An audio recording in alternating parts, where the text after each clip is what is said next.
Student, welcome back to my YouTube channel. आज हम आपकी जो है दिसंबर माह का असाइनमेंट करने वाले हैं क्लास 12 के लिए, जिसमें आपका सब्जेक्ट है इकोनॉमिक्स है, यानी कि अर्थशास्त्र का है। दिसंबर का असाइनमेंट नंबर 4 है। तो इसका पार्ट 1 में अपलोड कर चुकी हूँ, जिसमें मैंने आपको क्वेश्चन नंबर 4 करा दिया था पहले। इसमें हम 1, 2 और 3 क्वेश्चंस करने वाले हैं। और अगर आप मेरे चैनल पे नए हैं तो प्लीज़ चैनल को सब्सक्राइब कर दो, वीडियो को लाइक भी कर देना और अपने दोस्तों के साथ भी इसे शेयर ज़रूर करना, क्योंकि आपको एक एक वीडियो हमारे जो चैनल पे प्रोवाइड की गई है 12 क्लासेस की, जो बाकी सारे सब्जेक्ट्स की हैं, वो काफ़ी अच्छे तरीके से एक्सप्लेन करके विद रिटर्न फॉर्म में PDF में आपको प्रोवाइड की जा चुकी हैं। तो इसमें जो आपको PDF दी जा रही है और जो भी कंटेंट दिया जा रहा है, क्वेश्चंस दिए जा रहे हैं, काफ़ी ऑथेंटिक है।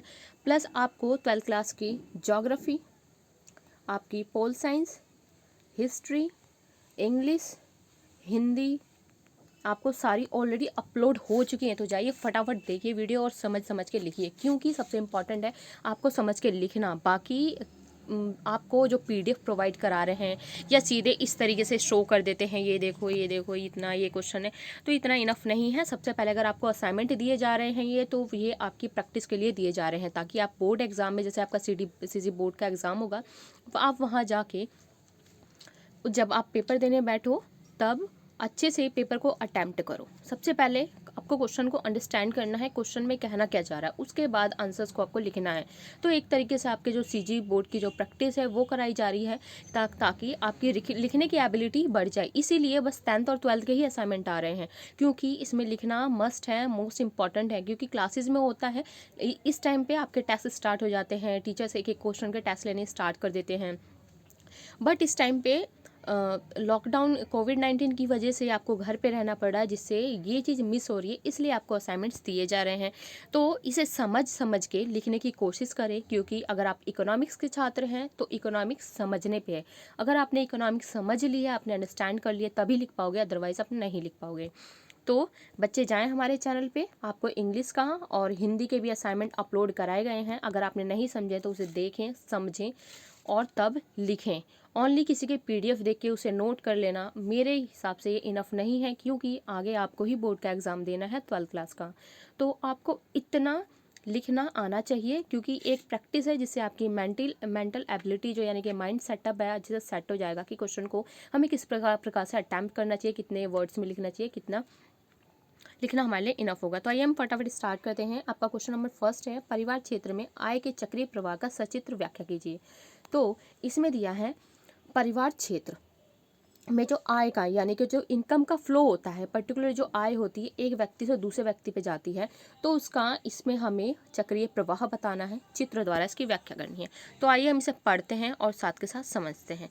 तो आय का चक्रीय प्रवाह, तो बच्चों ये आपका इसमें डायग्राम है जो इस तरीके से बनेगा। सबसे पहले मैं आपको डायग्राम ही समझाऊंगी, ताकि आपको जो इसमें लिखी हुई चीज़ें वो समझ में आनी चाहिए।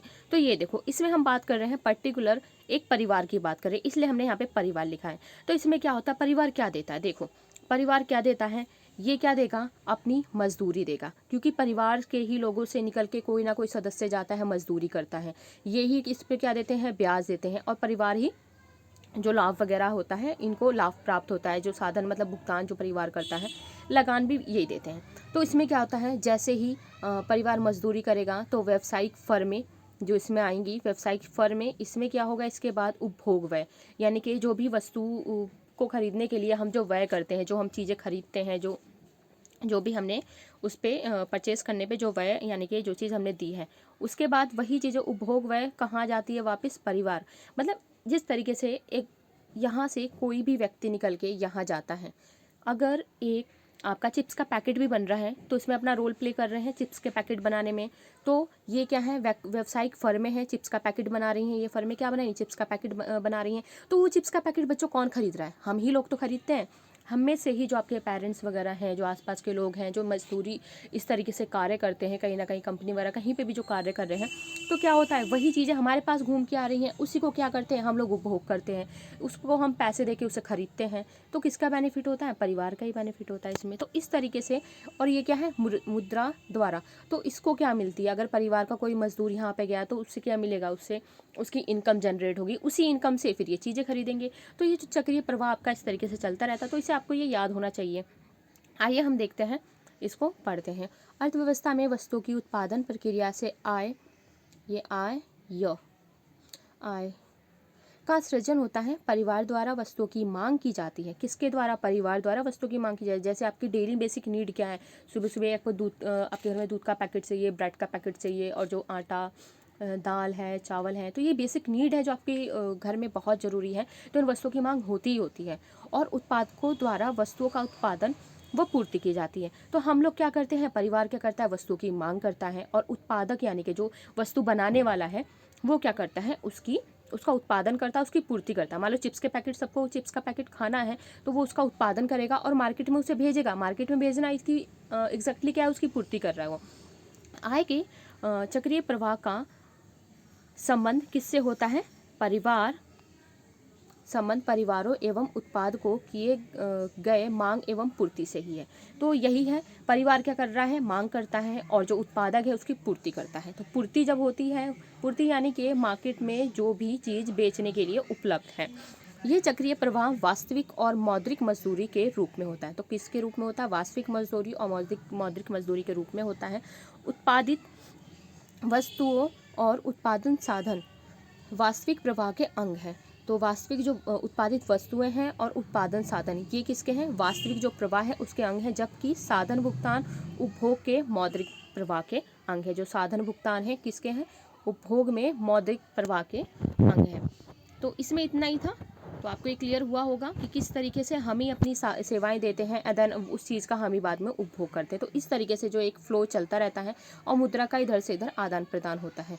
क्योंकि यहाँ पे अगर कोई काम करने गया, जो व्यक्तिगत फर्में हैं, यहाँ पे जो भी इनको बेनिफिट हो रहा है, परिवार को ही मिल रहा है, बेनिफिट होगा, तो इसी को ही इस जो वस्तु आई है इसको कौन खरीदेगा? परिवार ही खरीदता है। तो चलते हैं हम क्वेश्चन नंबर 2 की तरफ आपके। निम्नलिखित सामान को से आय विधि, निम्नलिखित को आय विधि के द्वारा राष्ट्रीय आय की गणना करनी है। समंको, बच्चों यहाँ पे होगा आपका समंको। आप क्वेश्चन भी देख सकते हैं, यहाँ पे आपका आएगा, मैं यहाँ लिख देती हूँ, यहाँ पे आएगा आपका समंको। टाइपिंग मिस्टेक हो जाती है टाइप करने में, तो यहाँ पे आय। ओके, क्लियर है? तो आइए हम इसका डायरेक्ट हल देखेंगे। जो इसका क्वेश्चन आप वहाँ से नोट कर सकते हो, मैंने ये क्वेश्चन लिखा है, उसके बाद डायरेक्ट मैंने यहाँ पे हल करवाया है। तो देखो, राष्ट्रीय आय की जो गणना होती है, राष्ट्रीय आय की गणना में जो उसमें दिया हुआ था, तो राष्ट्रीय आय की कर्मचारियों का पारिश्रमिक था, प्लस लगान था, लाभ था, ब्याज था। तो राष्ट्रीय आय में देखो बच्चों, कर्मचारियों का पारिश्रमिक जुड़ता है, उसमें जो राष्ट्रीय आय में जोड़ा जाएगा, लगान भी जोड़ी जाती है, जो इनको लाभ होता है वो भी जोड़ा जाता है, और ब्याज भी जोड़ा जाता है। तो काफ़ी सिंपल क्वेश्चन था ये। तो इसमें सारी की सारी चीज़ें हमने ऐड कर दी, जो दे रखी है। कर्मचारियों का पारिश्रमिक 15,000 दे रखा है, लगान 5,000 है, लाभ 25,000 है, और ब्याज 5,000 है। तो टोटल इनकम कितनी हो गई? राष्ट्रीय आय कितनी हो गई? 50,000 करोड़। 50,000 करोड़ आपकी राष्ट्रीय आय हो गई है। इसकी आपका ये क्वेश्चन होता है यहाँ पे कंप्लीट।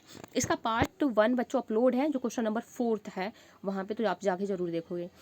तो ये है आपका प्रश्न नंबर 3। निम्न सूचनाओं के आधार पर सकल घरेलू उत्पाद तथा सकल राष्ट्रीय उत्पाद ज्ञात कीजिए। तो निम्न सूचनाओं के आधार पे आपको इसमें ज्ञात करना सकल घरेलू उत्पाद यानी कि जीपीपी, इसको इंग्लिश में शॉर्ट फॉर्म में जीपीपी बोला जाता है। Gross domestic product, GDP. Okay, ये हो जाएगा आपका जीडीपी। जीडीपी हो जाएगा ग्रॉस डोमेस्टिक प्रोडक्ट। तो शुद्ध राष्ट्रीय उत्पाद ये हम कैसे निकालेंगे? तो इसे निकालने के लिए सिंपल है, आपको चाहिए शुद्ध, ये यहाँ आएगा, शुद्ध राष्ट्रीय उत्पाद प्लस घिसावट माइनस, इसमें माइनस कर देंगे आयात और निर्यात का अवशेष, इसमें से माइनस कर दिया जाएगा। तो इसे आप नोट कर लो, क्योंकि फॉर्मूला भी आपको आना चाहिए। इसके बाद जो इसमें दिया हुआ था आपको घिसावट व जो भी दिया हुआ है इसमें, ये सारा हमने इस ऐड करके, जो आयात निर्यात है 2,000 आयात निर्यात हमने माइनस कर दिया, तो आपकी राष्ट्रीय आय गई इसमें 50,000 करोड़। क्लियर है? किस तरीके से माइनस हुआ है ये देख सकते हो आप। इसमें से इसको प्लस माइनस कर दो, माइनस कर दोगे तो यहाँ पे प्लस यहाँ से 7,000 में से 2,000 गए तो कितने बचेंगे, टोटल 5,000 बचेंगे और यही आपका यहाँ पे आंसर आ गया है। क्लियर है। इसके बाद आपका है सकल राष्ट्रीय उत्पाद यानी कि GNP, ग्रॉस नेशनल प्रोडक्ट। ये हम नेशनल लेवल पे बात कर रहे हैं, वो हम डोमेस्टिक लेवल पे बात कर रहे थे। तो इसमें शुद्ध राष्ट्रीय उत्पाद प्लस घिसावट व्यय, तो बहुत सिंपल था ये।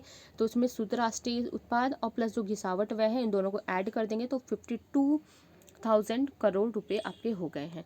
तो आई होप आपको समझ में आई होगी। अगर आपको इसका पूरी इकोनॉमिक्स में अगर आपको कुछ टॉपिक क्लियर करने हैं, जो भी क्लियर करना है, आप कमेंट बॉक्स में कमेंट कर सकते हैं, मैं आपको ज़रूर से समझाऊंगी। और अगर आपके पास ज्योग्राफी भी है, ज्योग्राफी के सारे आपके वीडियोज़ वगैरह अपलोड हैं।